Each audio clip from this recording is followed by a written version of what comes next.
Blessed be, the word be there is actually added in later for translation. Take that out and actually is blessed to God, is what it truly says. And what it aims at is what Peter is saying, blessed are you. Not for us, but blessed are you for what you've done for us. And then in return, we're blessed because of what he's done. So can you see that cycle, that blessing cycle that takes place? We bless God because he blessed us. And we bring glory. We are trophies of his grace and his mercy. We are trophies of his glory.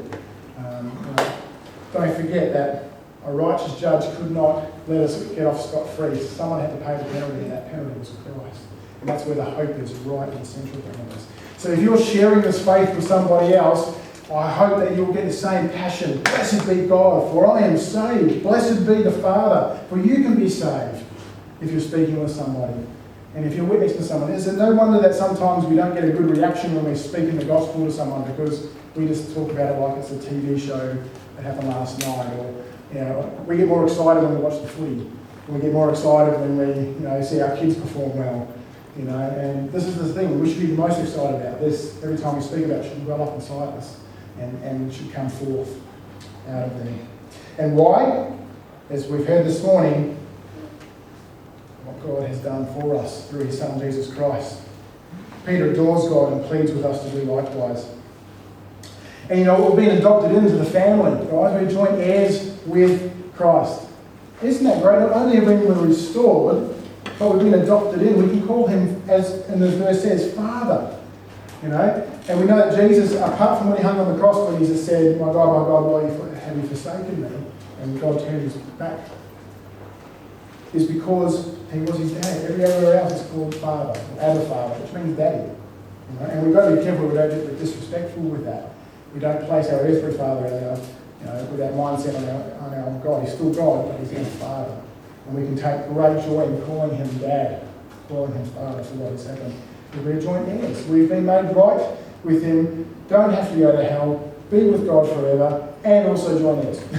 It's just, the deal just gets sweeter and sweeter. What do we need to do? We need to do what Simon did in Luke and pick up the cross and follow after him. Lead me to the cross as we sang this morning. That should be all we need to do is pick up our cross daily and walk with him. It's a pretty sweet deal. And the rest of the verse there says, who according to his abundant mercy, verse 3, according to his abundant mercy has begotten us again to a living hope. This is the thing. I will have mercy on whom I have mercy, and I'll have compassion on whom I have compassion. Romans 9, 15 to 16. I used to read that when I was a fairly early Christian, and I used to be frightened by that. I used to go, okay, that's a bit harsh, God.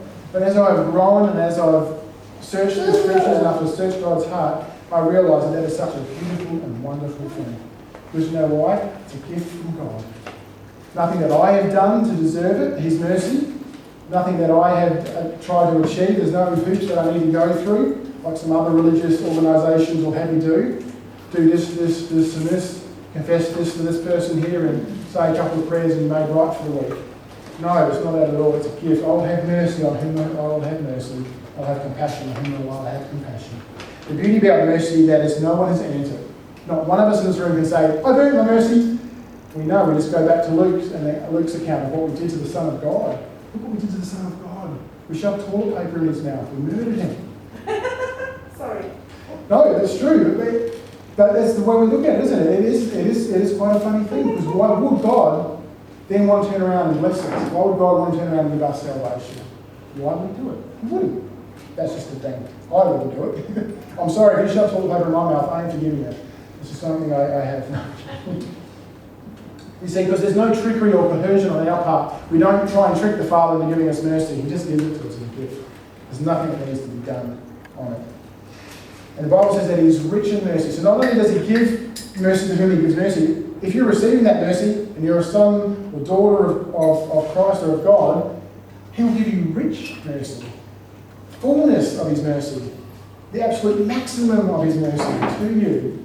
And when I look at it at one point, I just think, of all of that, I don't deserve 1 ounce of it. Yeah, he'll give us to us. And we know that mercy is not getting what we deserve, and we deserve death for what we have done. For our sin, for what we have done, even the thoughts that we may have even had on the way to church this morning, without God, is death and doom and destruction, and the penalty is death, eternal death in hell.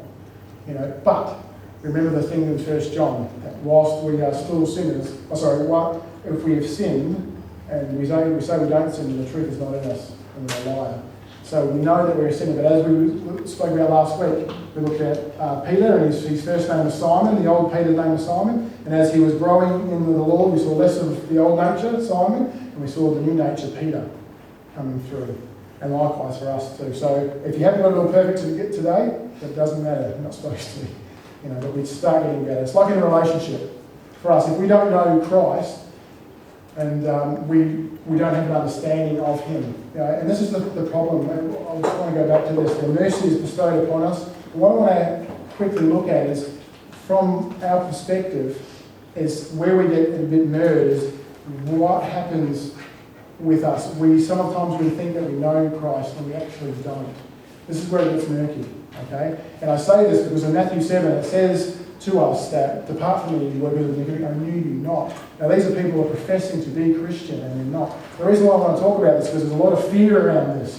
That, okay, well, I knew Christ, but then I can fall out because look at Matthew 7. No, that person was never saved. That person was never given their life to Christ. They might have known of Christ. And I want to bring up this point. Christ could be your neighbour, or Christ could be your husband or wife. And I'll explain that. A neighbour, you know a neighbour. You know a neighbour. And the neighbour's next door to you. Okay, you know of that person. So if someone says to you, "Do you know so-and-so?" "Yep, he's my neighbour." But you don't know him intimately. You don't know him well. You know of him, and you can say, "Yes, I know him," but you don't know him intimately. When someone's living in your house and you're married to them, hopefully you get to know them. Hopefully, because you won't have them for very long if you don't. But you get to intimately know them. You know them. If you have that husband and wife relationship, you know that that's a small part of what heaven's like, because you're getting to know your spouse.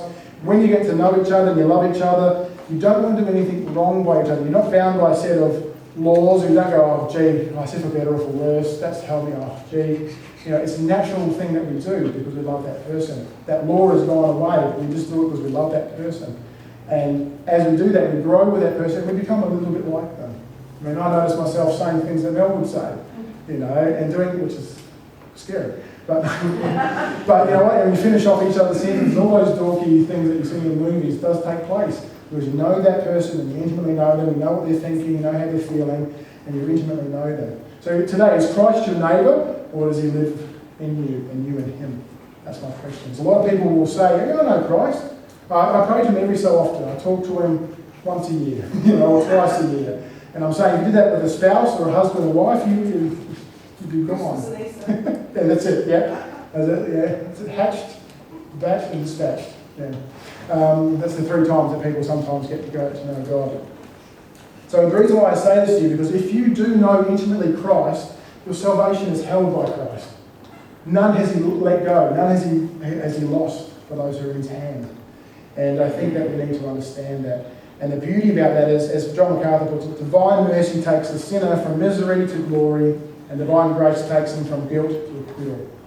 Isn't that great? I'm going to say that again. Divine mercy takes the sinner from misery to glory, and divine grace takes him from guilt to acquittal. We have a living hope. Knowing all of these things, we now have a living hope. Christ was living, blood coursed through his veins, he's living in us today as well, so he's a living being. Do you know what I mean? He's not just some dead guy 2,000 years ago. That's why we can read this word that's alive to us, because he's alive who wrote it. And he's in us. And if he's in us, then we have a living hope. Christ is our living hope, nothing else. The world is full of temporary things. Hope in this world is temporary and leads to death by its very nature. We know that as Christians, but I will guarantee you, don't put your hand up because you'd be embarrassed like I would, that we know this, but yet we put our hope in other things. Houses, money, status, work, superannuation. These things can drive us because we place our hope in them, and even at times we'll miss church, we'll miss fellowship because we need to make a buck. We need to get that security and that stability in place. We need to do that. And it's to the detriment of our families and our faith. And it's a very sad thing to do. Because those things will burn up, those things will disappear, those things will fade away. but a living hope to eternal hope. Others of us will place our hope in